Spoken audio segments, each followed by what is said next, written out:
good afternoon, everyone. Thanks for your patience. We're just watching as people join.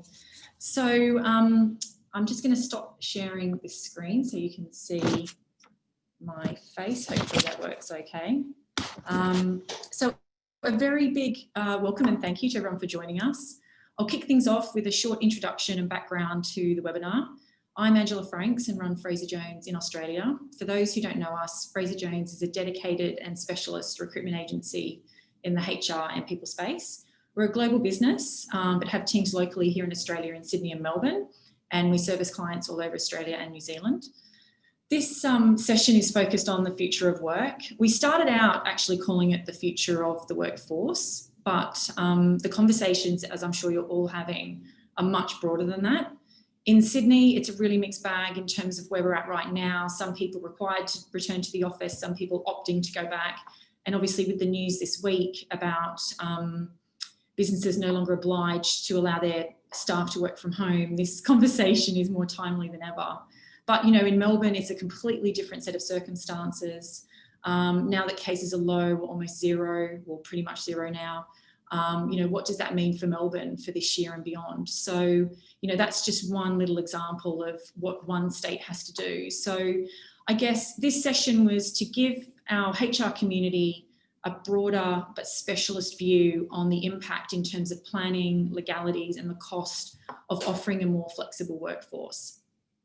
So to that end, we're absolutely delighted to have Norah Seddon and Joydeep Hor take us through this complex topic. So kicking things off is Norah, Head of Global Mobility and the partner of PwC's People and Organisation business. We will aim to take questions at the end. So if you do have questions as we go, please put them in the Q&A box and I'll keep an eye on those. So if we have a bit of time after Norah's presentation, I might ask one or two questions, seeing how we go for time. And then we will definitely, after Joydeep's talk Q&A session, go through some more questions then. So I will turn my video off and mute myself. I'll keep an eye on the Q&A. And over to you, Norah. Right. Thanks. Thanks, Angela. Pleasure. Right. Let me get your slide working. There we go. So I love talking about the future of work, but I also like to say the great thing about the pandemic is it's actually made the future of work now, because a lot of people, when they talk about the future of work, it's going to be the thing that I do in a year's time or in 2 years' time. And what I'm finding with my clients and people I talk to in the market and even our own business, it is about how people want to work now. What the pandemic did, though, is it actually showed that certain things can work. So that's why I like to talk about that lovely little virus that is just awful, actually having an upside that showed that we could work in a different way, particularly for knowledge-based workers. However, the interesting thing is it's actually part of an evolution rather than a revolution. And I quite like this slide because when you actually go through the various changes, we are actually, you know, we've gone through several revolutions and we're now, if you talk to people who study these things, we're now in what's called the fourth industrial revolution. And it's all about technology. It's about smart computing. It's about how you mix the people and the technology. And I think the best example of that is how a lot of the knowledge workers in the market actually started working from home so quickly when the pandemic became something that we really needed to change how we worked. Angela, if you can go to the next slide. What I also like to talk about is there are lots of different things we have to consider, starting with the leadership aspects of future of work. How do people lead? How do employers balance productivity and well-being in a virtual and often geographically dispersed workforce? And what I'm hearing from the market and from my clients is that in a lot of recruitment decisions and discussions now, people are actually being a lot more upfront about wanting to work remotely. And remotely might be from their home in Sydney, or it might be remotely from a regional town or from a different state. So I personally think having those conversations up front is actually a great thing, because it gets that conversation and the aspects of what is okay and what's not okay as a very overt conversation. Whereas historically, people might have started in the office and then over time actually morphed into working from home or working remotely. The other question that we usually look at is, well, what is the workplace model? So what is an office being used for? Traditionally, everyone went to the office regardless of what type of work they were doing, and you'd have an office or an allocated cubicle, and that's where you do your work. And now we have much more open. A lot of people have a more open plan offices, and it is much more about coaching and community and collaboration. So should the type of work we're doing actually dictate how we work and where we work? And I will come to the model that we're using in working with our clients in 1 minute. All of that flows into the things that are my bread and butter, which is, what obligations do you have as an employer legally? And what sort of taxes come from that? And how do we model that into our cost projections and our like, or how do we structure things so that they're actually the most efficient for the employer and the employee? Moving on to the next slide, the future of work is such a big topic that we've actually looked at. We've stood back and we've said, well, actually, we think there's 4 aspects to the future of work. The first one I'm going to start with is work type. So what is the nature of work? What are the operating models? How are you actually going to implement these models? What policies would people put around remote working? Is it something that is an individual decision? Is it a team decision? When you, particularly in my area where we do global mobility, what happens if it's actually across country borders? How is that permitted? Is it not permitted? Is it permitted in certain circumstances? And looking at those operating models, and particularly working remotely, is a large part of work type. Workforce is actually about upskilling. It's about diversity and inclusion. It's what skills you actually need in your workforce. As AI, technology, other types of technological developments, I have to say that slowly, come into the workforce, what skills do you actually need? Do you need more people who can do processes and procedures and software, as opposed to people who used to do things manually, for example? Which then flows into the office or the workplace. What is the workplace? Is it today I'm talking to you from my home office. I could equally be in our work office here in Sydney. What are the, how do you look at information security, work health and safety? How do you look at workplace design that actually brings people into the office as a community builder, for example? But all of those 3 things on their own, they're lovely, but the thing that brings them together is, what is the individual's or the employee's experience of work? How does that support their well-being? How does it support their work-life balance? How does it bring an energy and an enjoyment of work? And so when we're talking about future of work, we do break it down into these areas, because otherwise it feels like a very big thing. So workplace is, in a recruitment sense, is normally, where do people work? Is it remote? Is it in an office? Is it traveling? Workforce is looking really at skills and capabilities and looking forward. And things like upskilling are really important as well. Work type is how we actually do the work and our operating models, and work experience brings it all together.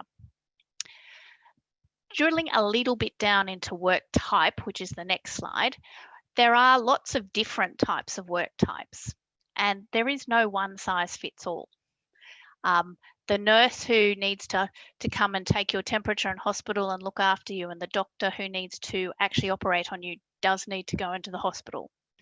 But knowledge workers, some of them may never need to go to the office. Should they be, is there a facility where you can actually allow people to be completely remote? And does that suit their work, their productivity, and how they integrate with the team?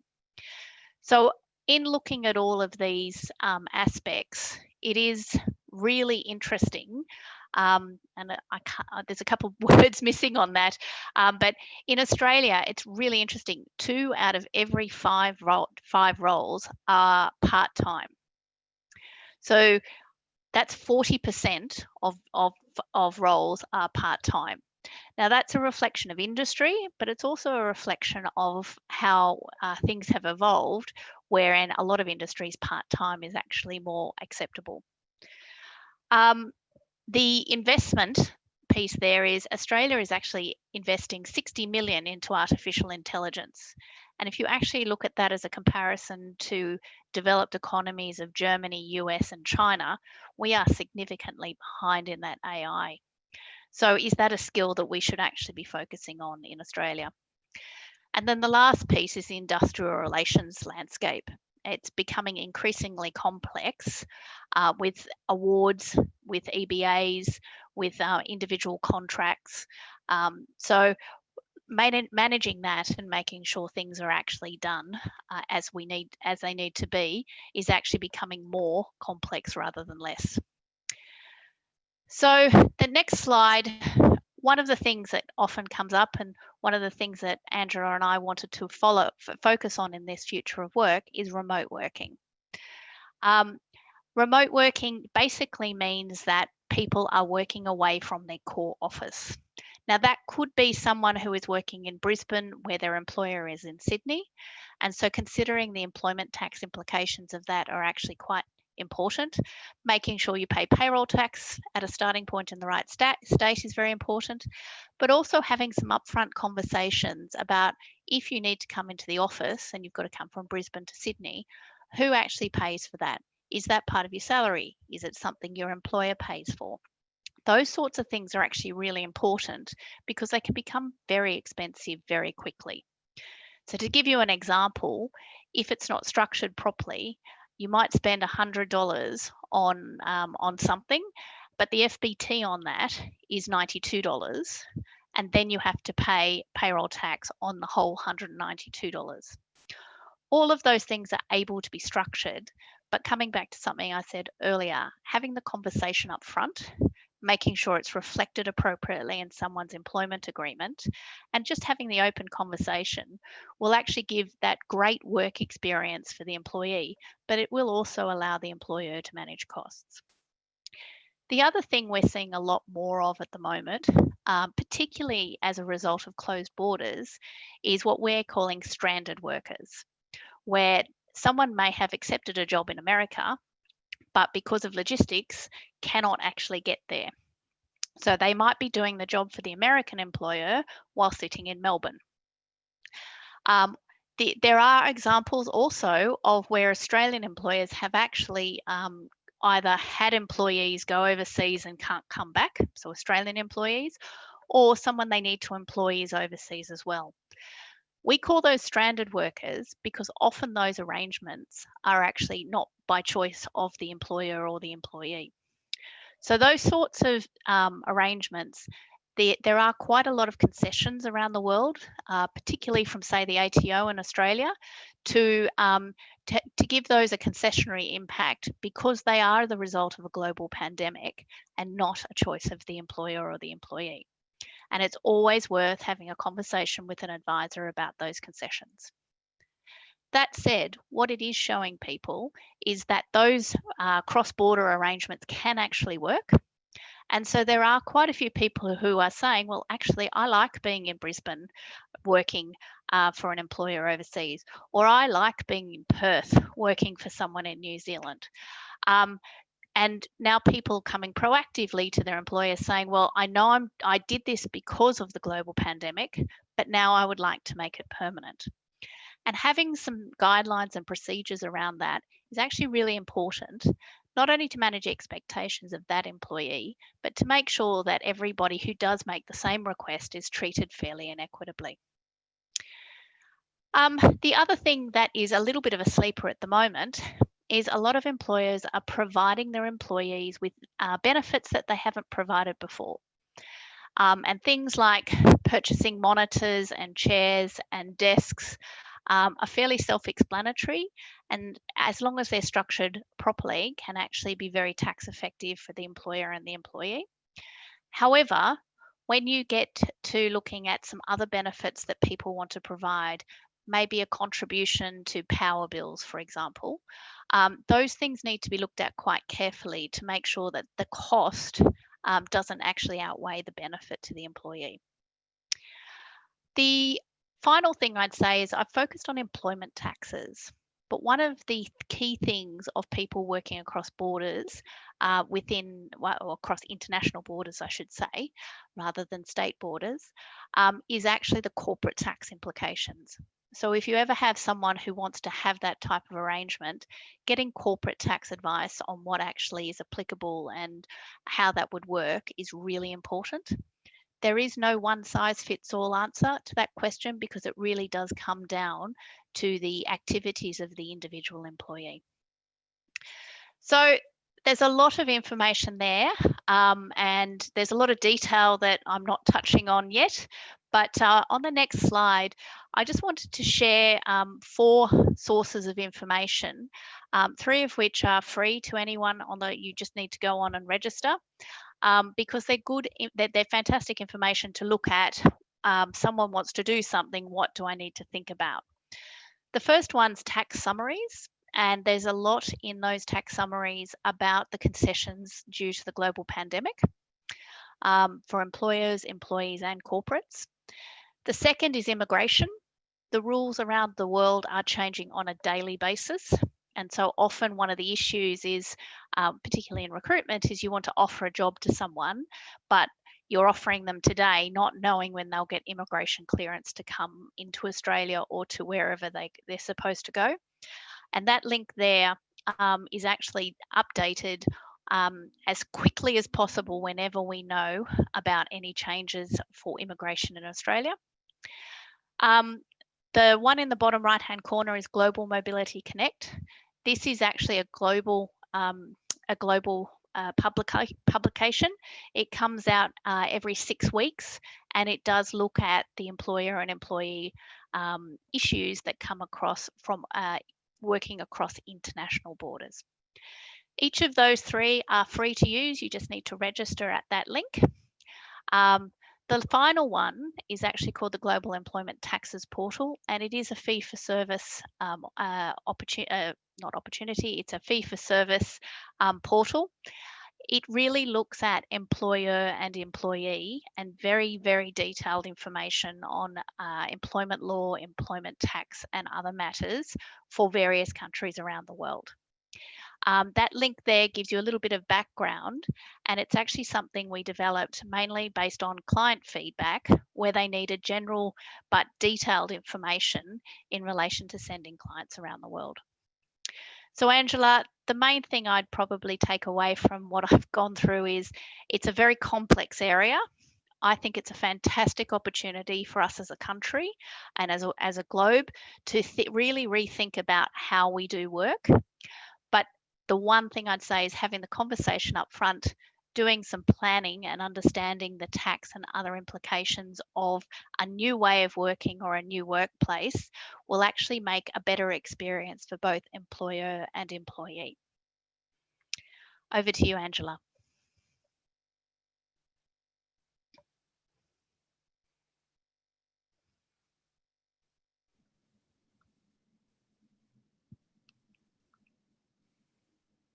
I can see you, Angela. Fabulous. Thank you. Sorry, I've had to just move around the screen a bit. Right. Thank you so much. Do you know what? Those links are really good, Norah. So we'll share those in a follow-up email, if that's okay.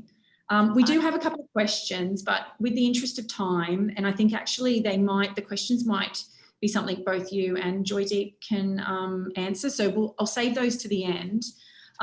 So yeah, just in the interest of time as well, because Norah, you've got so much information. I could listen to you talk for ages. But we'll hand over to Joydeep now. So Joydeep is the founder and managing principal at People and Culture Strategies. He's one of Australia's leading workplace relations lawyers and talks about the future of work on a global level.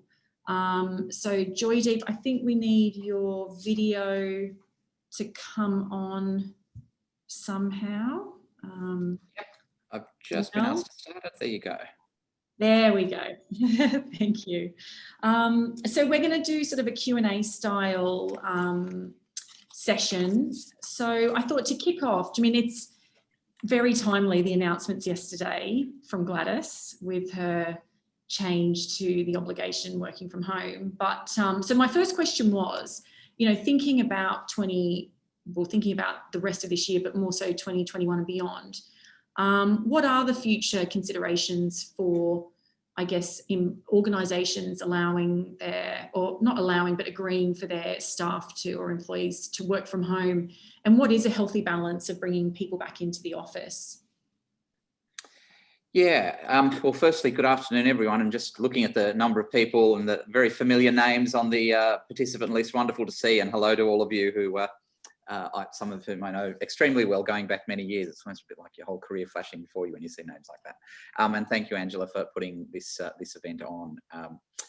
It's a really interesting issue, the whole working from home thing. And what I find particularly interesting about it is how our approach as a, let me call it a corporate society, has itself evolved over the course of the last 9 or 10 months. And I think that it's really important to remember the context in which not just what has happened since March, April this year has happened, but also how we, from an organisational point of view, how the organisations represented in today's webinar have dealt with working from home, where I can't imagine that many of them would say that, look, as at 31 December 2019, we had a majority of our workforce who was working from home and it was working really, really well. In fact, neither of those things would probably hold true. We know that working from home or remote working, and I'll use the phrase working from home without in any way discounting from the very important use of that phrase from what Norah was saying of remote working. But I think from a practical HR point of view, it's more the working from home thing here in Australia. We know that the evolution of that was very much to be something that employers would have to consider as a means of accommodating flexibility. So, you know, we've seen over the last 10 years a lot of progress in that space, people returning from parental leave, people having particular carers' responsibilities, other needs for flexibility, saying that I can continue to do my job if you as my employer can grant me that flexibility, namely, can I work from home, if not permanently, but certainly 1 or 2 days a week. And we know that the way that this whole thing was set up was very much around employers having the right to say no to that. So it was not an automatic ability to say, well, I want to work from home, therefore I'm going to get to work from home. In fact, on the contrary, it was something that you had to build your case to do that. And the employer had the right to say no. Our business just isn't going to allow that. And I worked through a situation with a number of clients where they had to push that back. It wasn't never an easy conversation to have, but that was the way in which this worked 12 months ago. And then all of a sudden you fast forward to March, April 2020, and quite literally overnight, or certainly over the space of a couple of days, employers are being told by governments at all levels, get your people working from home. Expressed variously, depending on where you were, but in the majority of instances, what we can say is that employers were assumed to be requiring their staff primarily to be working from home, unless there was a really good basis for them not to be doing that. And I think this commentary is really significant because unlike other change management exercises that organisations have to go through, you get a lot more time. You get the opportunity to rethink a whole range of things. You can do your pressure point examinations. You can do your risk assessments. In fact, working from home as of 31 December 2019, a prerequisite for most employers would be, we're going to come out and do a work health and safety inspection. We're going to make sure that you've got a distinct area, all of those kinds of things. A lot of that was thrown out the window when it was COVID introduced. And I think what we found with that is that employers said, well, what's the point in really thinking about the planning around this? We just need to make this happen because it's not like we have much choice in the matter, and everything just has to flow off the back of that assumption that everyone is now working from home. And what we know is that the first few months of that was not easy. And for some organisations, they experienced and continue to experience a lot of challenges. I know there are a lot of organisations who are doing the chest beating thing about how wonderful it is to now have their staff working from home, and this is how they're going to be doing things in the future. But the reality is that a lot of that is circumstance driven. It's very much around towing that line because you haven't had much of a choice in the matter. But now employers, certainly here in New South Wales, and as will be the case around the country, I'm sure very soon, do have that choice. Now it's going to be about, okay, you now have a very clear option as an employer as to what you're going to do. Where are you going to land on that? And here is where I think a whole heap of considerations have got to come into it. Firstly, there's the economic ones. I mean, there's been a lot of talk around commercial property space and do we actually need the space that we have? And that of course, is going to be a very significant driver and consideration. But increasingly, something that has to be given a fair amount of prominence is what about the impact on morale? And I don't like overusing the word morale, and I don't even like overusing the word culture, because I think these words can be used in lieu of the proper words that should be used. But what I'm talking about when I talk about those words, morale and culture, I'm talking about that significant energy that a person derives from when they come to work, the companionship, the learnings about co-workers, but just as importantly, the learnings about their employer, the opportunity to have discussions, the informal discussions, the discussions that aren't locked into your calendar back to back over a series of Zoom meetings or team meetings or whatever it's going to be. And that is what has been happening. And it's understandable that a lot of relationships in organizations have deteriorated as a result of that. So yes, there's the commercial considerations. There's critically these considerations around quality working relationships, morale, and I know later on we're going to talk about identity and engagement. But there's also a really important question that I challenge all of the participants in this webinar to ask themselves, which is, what has actually happened to your business in the last 9 or 10 months?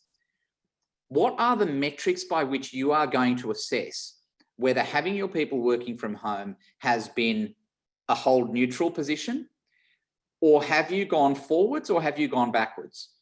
Now, that's not just some sense of intuition and just based on what 3 or 4 people have said and they've made a lot of noise about it and therefore it seems like that's the majority. I'm talking about some real proper auditing and analysis of what has been the business impact of us doing this. And those 3 things, the commercial, the morale / cultural, and the actual quality and of productivity and results achieved, are going to be the 3 areas that diligent organisations, obviously led in this space by diligent HR heads, are going to have to pressure test this particular question. Because, as I said, you now have a choice and you'll continue to have more choices. A couple of months ago, you didn't. It's actually a really interesting point you make about that, because when I was talking to Norah last week, and we'll probably talk about this at the end, then Norah can maybe have a few minutes, but within PwC, they had like a debate where 2 key people went head to head on these issues. So yeah, we'll speak to Norah about it briefly at the end, if that's okay, Norah. So moving on then, and we had a really interesting chat, Joydeep, about performance. So how do organisations now measure performance? That whole recalibration piece is quite interesting. And you'll have people in certain roles where managing performance is quite straightforward, whether they're in the office or not. But for people where it's a bit more of a hybrid, what have you seen in terms of that recalibration of how people look at and measure performance? It's been fascinating, Angela. I mean, the feedback from our clients around the extent of surprise, almost to the point of shock, that they've had around how different people within their organisations have responded differently to the changed circumstances has been quite extraordinary. What a number of our clients have been saying to us is, we had all of these star performers who were just on this great trajectory to promotion and all of those other things, many of whom have just not been able to deal with the ambiguity in large part of what's been happening over the last 9 or 10 months. A lot of whom who have not coped well without the forced structure and routine of the way their outside life then plays with their work life. And I'm talking about the routine of, getting up, showering, shaving, exercising, whatever else, coming to work, doing your work. As I referred to earlier, that energy that you get from your co-workers. So the hugely positive impact for a lot of people of being in a physical location that is not their home. Versus at the other end, people who may have not been seen as quality performers, in fact, many of whom were being actively performance managed by our clients or managers within our client organizations, who have just thrived in the environment. They have loved the fact that they don't have a commute. They've relished the fact that they can now do things in terms of exercise and whatever that they just would not have been able to or inclined to do if they were going to their workplace. They've enjoyed the extra time in a lot of instances that they've had with family members and all of those other things. And that has actually translated into what the measurers of their performance are saying has been this remarkable turnaround. But I think this issue and this questions, sorry, were you going to say something, Angela? No, sorry. I think that the critical issue here, though, is that organisations who have done well throughout this period have been the ones who have had good performance systems in place in their organisation. And I do almost a relentless amount of training of leadership teams and management groups around performance management. And one of the critical themes of my training in that space is organisations need to get better at defining what good looks like. And organisations, as a general rule, are not very good at defining what good looks like. And the reason that this is not a strength is because typically what we know about the challenges of performance management is that it's not about the black and white performance indicators. It's very rarely about measuring the what of someone's performance. It's far more about the how. And this is where organisations and line managers really struggle. Now, the organisations, as I say, who've done well throughout this time have been those organisations who have had the inbuilt agility as part of well-defined systems to have almost predicted or at least geared themselves up for a massive disruption and how that would lead to the need for good performance to shift commensurate with that change. And look, some might say, and it's a fair comment, they can say, well, who could have ever predicted that in a particular year, 75% of that year would see the majority of employees in the majority of organisations in Australia working from home? I don't think anyone would have predicted that. But it's not just about predicting that specific scenario. It's also about predicting and putting in place the systems that allow for agility around different ways of working. It's also about how do you create levels of personal responsibility and accountability within each individual worker in your organisation so that they understand that it doesn't matter where you're working, what hours you're working, your job is your job. They understand that the way in which relationships are built in the interests of personal performance and organisational performance should not be based around physical co-location. And when you actually unpack that, for a lot of the fallout from this has actually been the move away from what are in fact many unhealthy workplace relationships. In other words, what people are missing is a lot of the gossip. People are missing not the fact that they can't interact with co-workers about work matters, but they're missing that they can't, have a bitch about their manager or a co-worker or whatever else. Now, I'm not saying that is all bad, but on balance, it's more bad than good. But it goes back to the need for organisations to be very clear around what does good performance look like? What are the enablers for good performance?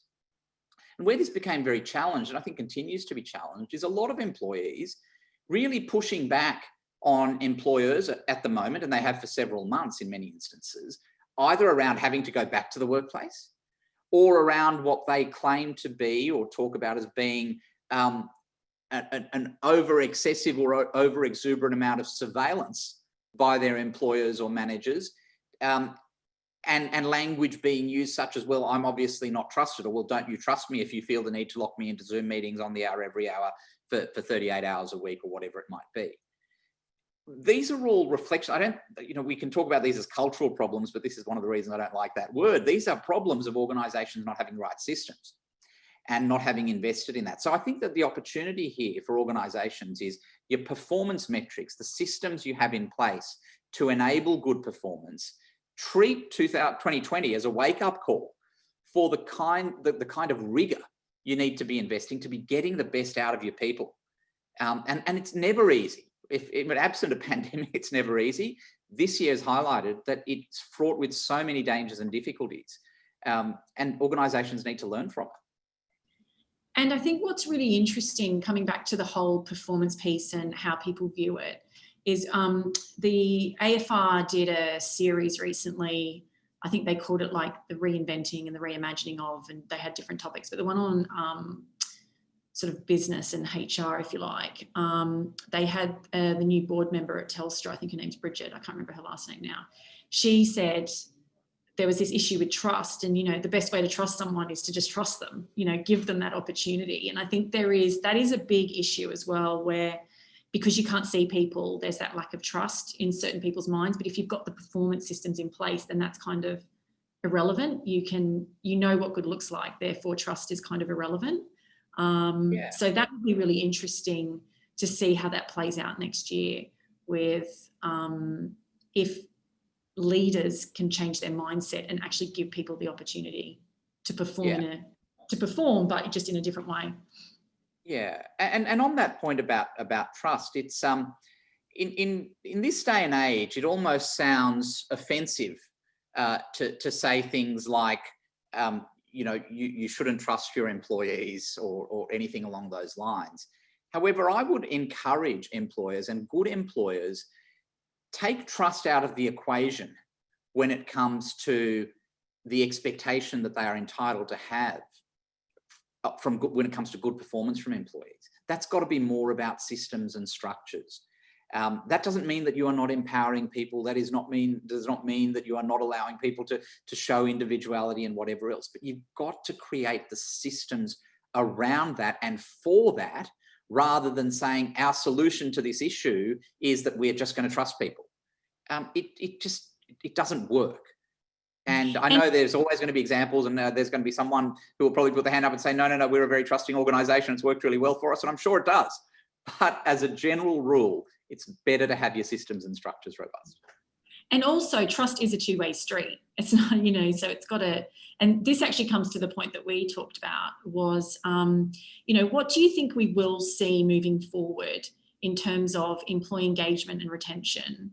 So, what you talked about, going into the workplace and having the benefits of being in the physical workplace. And even, I think I might have even told Norah about this, but like even the other week, a colleague of mine, she overheard a conversation I was having with somebody else, and she sort of said, oh, and she knew about it and saved me 2 hours work.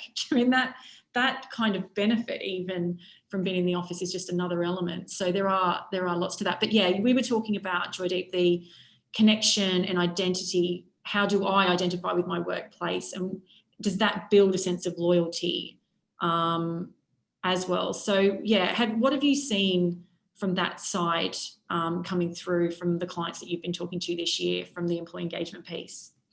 Yeah, also a very interesting one, and one that actually does straddle a lot of the legal issues that we've been dealing with, as well as the cultural ones. I was participating in an international panel a couple of weeks ago for our sister firm in the UK, and they had convened this webinar on the subject of restrictive covenants and restraints of trade, and talking about, well, how has all of that changed in the context of, if you've got all of your employees working from home, what safeguards do you have in place in relation to the conduct that you might otherwise have some visibility over if people were at work, and does that mean that your business is more at risk, and all of those kinds of things.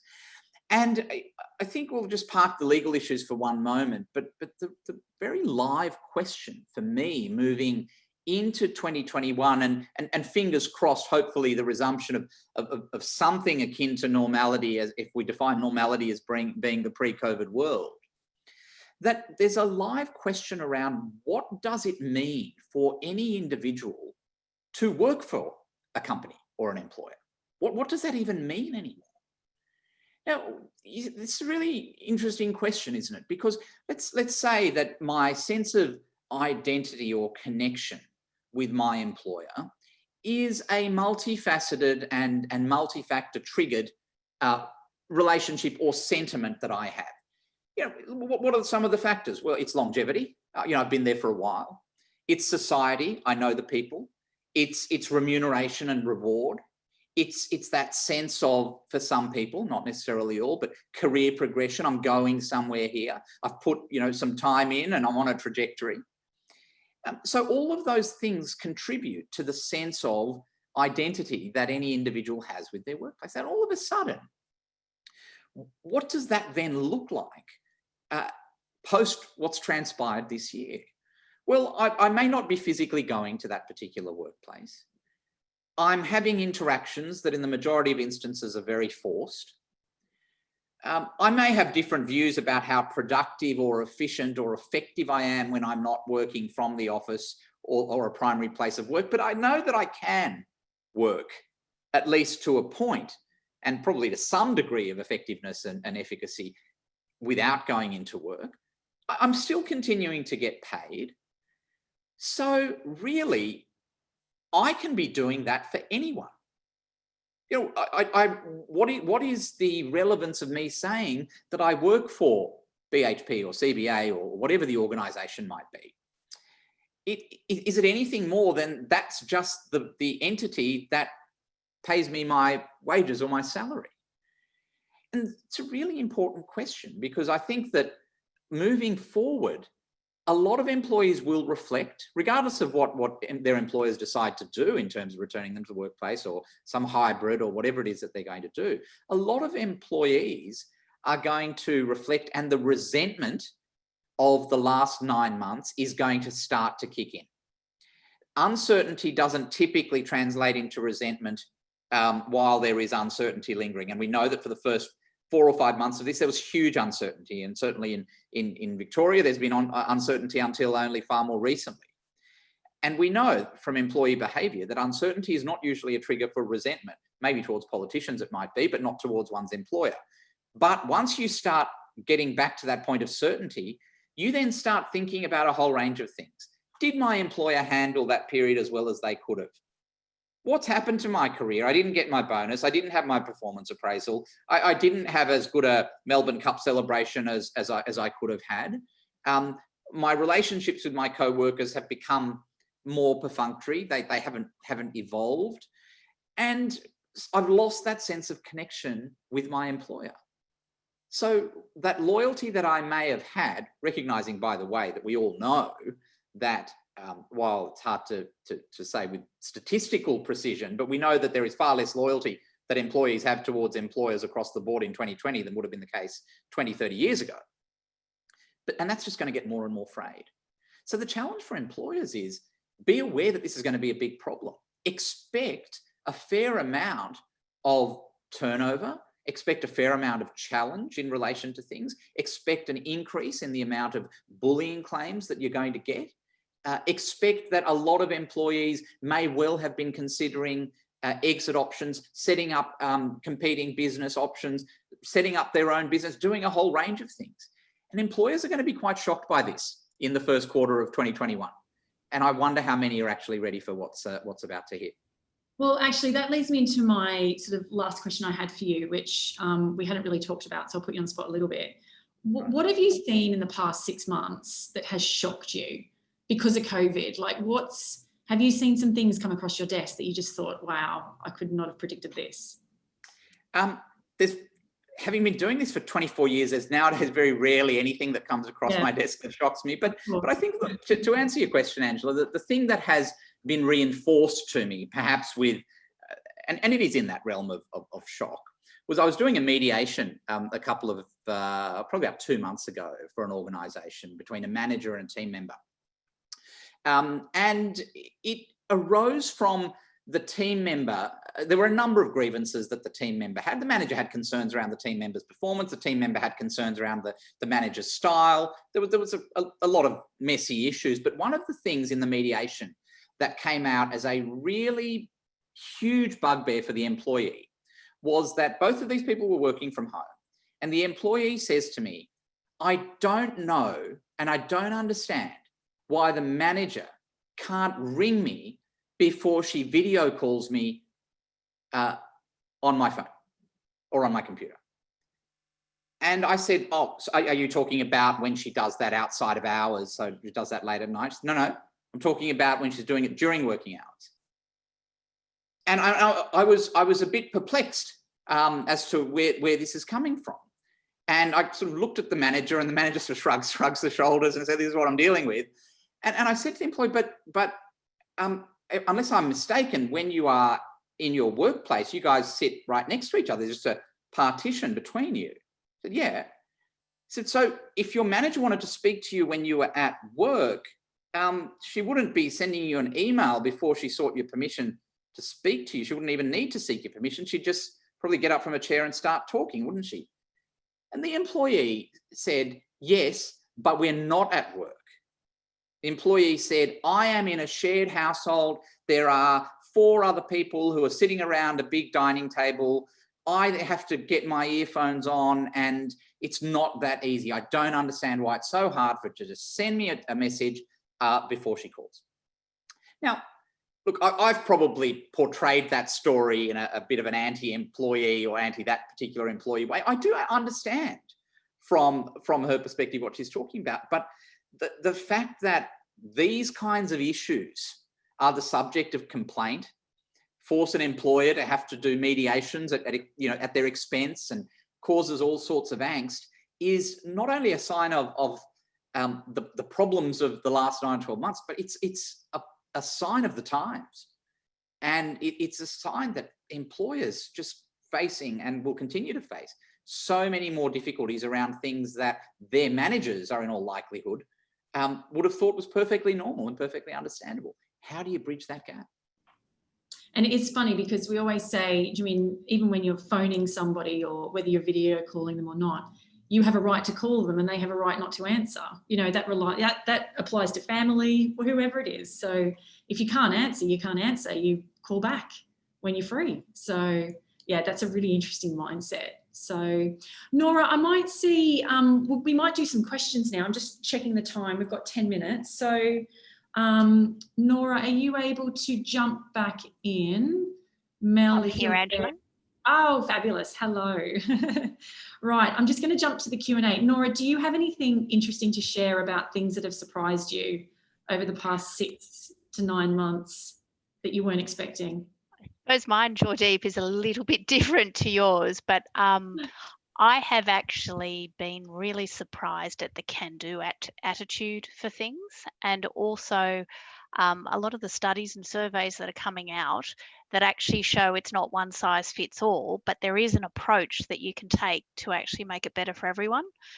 For those on the call, you can Google Atlassian team playbook, and there's something here, just read it off my screen, called work-life impact.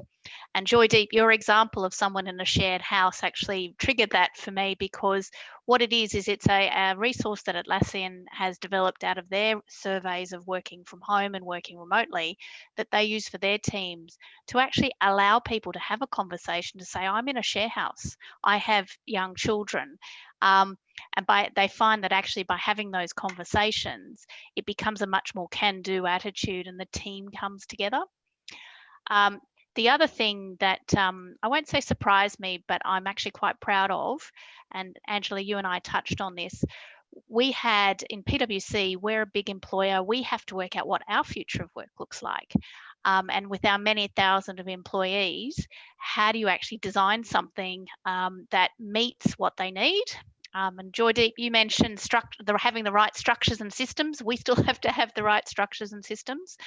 But we had over half of our employees actually participate actively in a jam that we had for a week.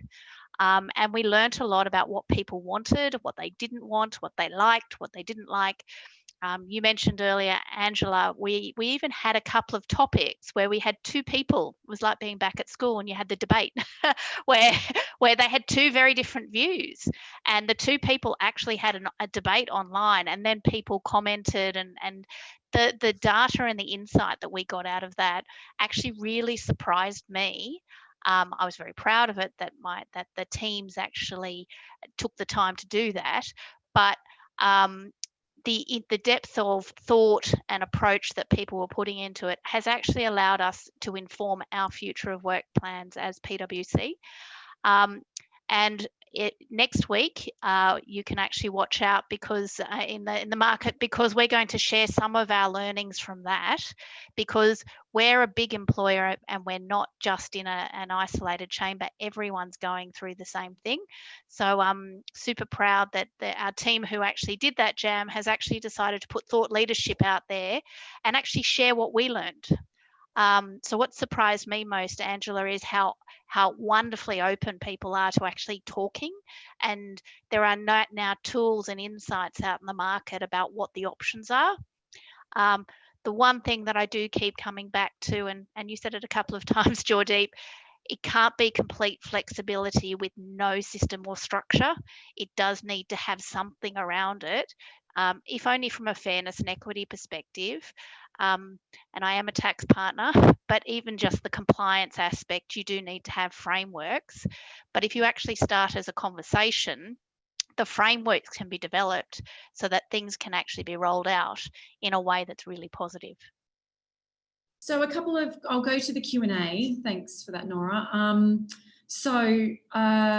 Dorothy says, great content. Thanks. Hi, Norah, thanks. Can you please provide, this might be for both of you as well, actually. Can you please provide a quick update on the work from home, WHS considerations? Are there any recent or emerging compliance obligations for employers with employees given workplace is now home? I might defer to you on that one, Joydeep, to start. Thanks, Norah. Look, the starting position is that any place where work is being done, an employer's got an obligation to ensure that the safety of not just the person who is doing work, but others who are at that particular place of work. Now, that's an overarching, very broad, very general statement. I go back to what I said at the beginning around how quickly this was imposed on employers. And had it not been imposed that quickly, I think a lot of organisations would have executed on more patient auditing, site inspections, assurances, questionnaires, all of those kinds of things that from a work health and safety point of view are very important. Now, so advice in response to that is go back to all of those things. And while it can't be exactly the same as the machinery you have in place for work health and safety compliance at your offices or primary place of work, that's the benchmark against which you should be assessing it. And if that's what you've got in mind when you're doing your tests and asking your questions, then you're going to be in a pretty good space. But the biggest watch out I would say for employers is keep the dialogue interactive. And Norah talks about that conversation. I think this is a good example of move away from a compliance mindset when it comes to work health and safety and look at it as being more about what are the issues that are surfacing? What are the noises that you're hearing? Because when we talk about work health and safety, it's not just the physical safety, it's not just about tripping over a cable. There's that very important mental health and well-being side of it as well. So this is where the conversation, the anecdotal information that you're hearing from your employees and others who are working from home is really important. Thank you. Sorry, slow on the unmute. Anusha asks a couple of questions. So one of them, Norah, this was from earlier on, so this might be for you. Do you have any data and insights on what HR in Australian companies are doing right now? Because it requires a lot of HR reform. Data and insights into what companies are doing right now. It's quite a broad question. I'm very happy. So there is an Atlassian report where they surveyed a lot of employers on what employers and employees were doing, and that is available on Atlassian's website. So that is a data-based survey on what people are doing, and there's some really interesting insights from that, but that's across a lot of employers and across a lot of industries. In relation to specific HR, I would say that the response has been really positive, but very different depending on the industry in which people are working. So things like banking, like law, where there's a lot of confidentiality, there's a lot of conversations about how you can do that and give flexible working. On the other end of the spectrum, there's actually a lot of discussion going on about, if we're not together, how do we actually foster an innovation culture? How do you actually make that still happen? Because those water cooler chats, hopefully a little bit more positive than the one that Joydeep was talking about, are actually often where those crossover ideas come from. So I don't have data. So the Atlassian survey's a great one to look at the sort of broader things, but I would say each HR that I deal with is really approaching it differently depending on what they do, the industry they are, the constraints. The police force still actually have to be out. They can't all be sitting in front of a computer doing policing, for example. So what is the future of work for a police force will be very different to what the future of work for an accounting firm would be. So not a lot of data, but I think the one thing that I would say is a consistent that I'm seeing HR is actually looking at talking to their employees about what they want, but then also talking to the business owners and potentially even clients about what will work for them and looking at where the crossover is. Because having ultimate flexibility for your employees doesn't work if it doesn't work for the business or your clients. But the good news is clients of businesses are generally going through the same thing. So they're very happy to be open about what works and what doesn't.